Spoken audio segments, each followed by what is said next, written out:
Excellencies, distinguished speakers, thank you very much to the Permanent Mission of the Islamic Republic of Iran for its invitation to join this important session. Our Iranian co-presenters are, of course, best placed to speak about the numbers of those killed and injured by the Israeli aggression on Iran, as well as the specific impact that its women and girls have suffered. From my side, I will keep my intervention brief and focus on the 4 reasons of why I have chosen to accept this invitation to speak to you today.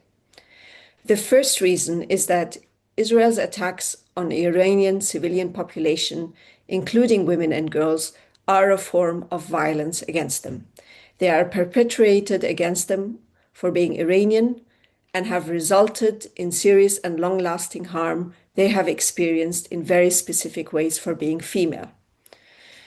2, I have joined to counter the narrative that we have seen yet and yet again, particularly since October 2023, that the perceived or actual mistreatment of women by a government or a de facto authority or an armed group of a country or territory means that we should be silent if this country or territory is attacked and if its civilians are murdered.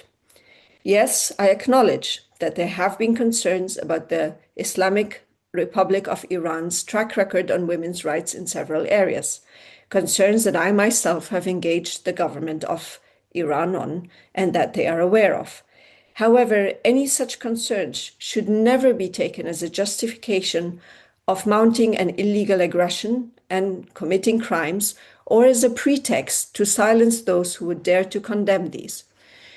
So while the Israeli Prime Minister has over the years and on several occasions referenced the women, life and freedom movement and suggested that Israel should be seen as a liberator, these references always had one goal: to justify further military interventions and killings. The third reason I'm joining today is that the violence and crimes that Iranian women and girls were subjugated to are but one example of a wider trend. Since October 2023, and in addition to occupied Palestine, Israel has illegally attacked at least 5 other countries. In fact, 6 if you consider the territorial waters of Tunisia. In 4 of these, women and children, including girls, were indiscriminately killed, in some even in large numbers. As far as the attacks on Iran are concerned, we can infer the intent of punishing civilians from the warnings issued by Israel's Minister of Defense in June 2025, when he said, and I quote, that the residents of Tehran will pay the price. In Lebanon and Iran, we have already reliable data that the number of women and girls killed and injured are in the hundreds. Some women killed were pregnant. For example, in the strike on Tajrish in Iran on the 15th of June 2025. Surviving women and girls were also affected in very specific ways because they were female, particularly pregnant and lactating women. The Israeli attacks on Iran, including its women and girls, clearly violated humanitarian law. They also constitute grave breaches under the Geneva Conventions by leading to willful killing, or by constituting willful killing, disproportionate attacks, leading to the destruction of property not justified by military necessity, and willfully causing great suffering.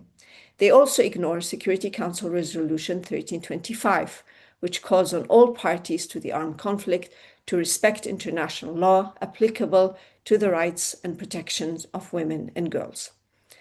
The fourth reason is that, like other colleagues of mine, I have warned that the full-blown genocide and onslaught being committed by Israel in Gaza, and which has included the deliberate killing of thousands of Palestinian women and girls and their subjugation to the most heinous crimes, has significantly eroded the rules-based order and the respect for international law. As many of us have said before, and I quote, "What happens in Gaza does not stay in Gaza." End of quote.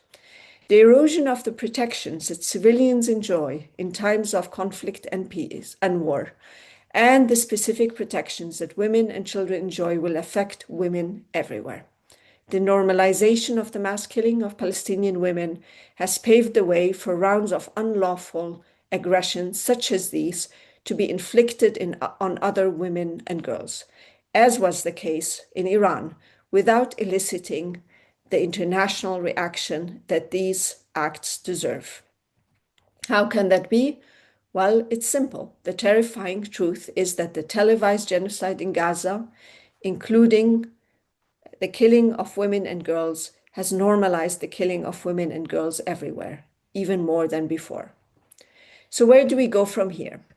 As I and others have been saying for years, a principled, feminist, and human rights-centered response requires the international community to speak out, to condemn in unequivocal terms Israeli aggression committed on Iran and other countries, and to recognize the indiscriminate attack on Iranian women and girls for what they are, namely acts of violence against women and girls and acts of aggression.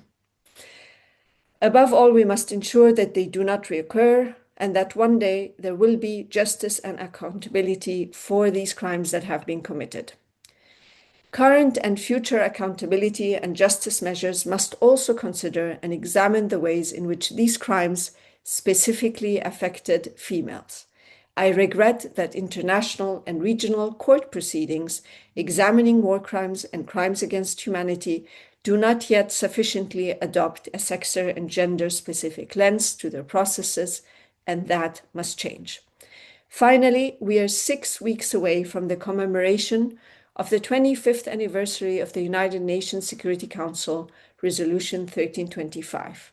If we want to be serious and credible in our stock-taking, if we want to honor this resolution, we must recognize the dangers of allowing Israel's crimes against the women and girls of other countries to go unpunished. I will stop here. Thank you very much for your attention.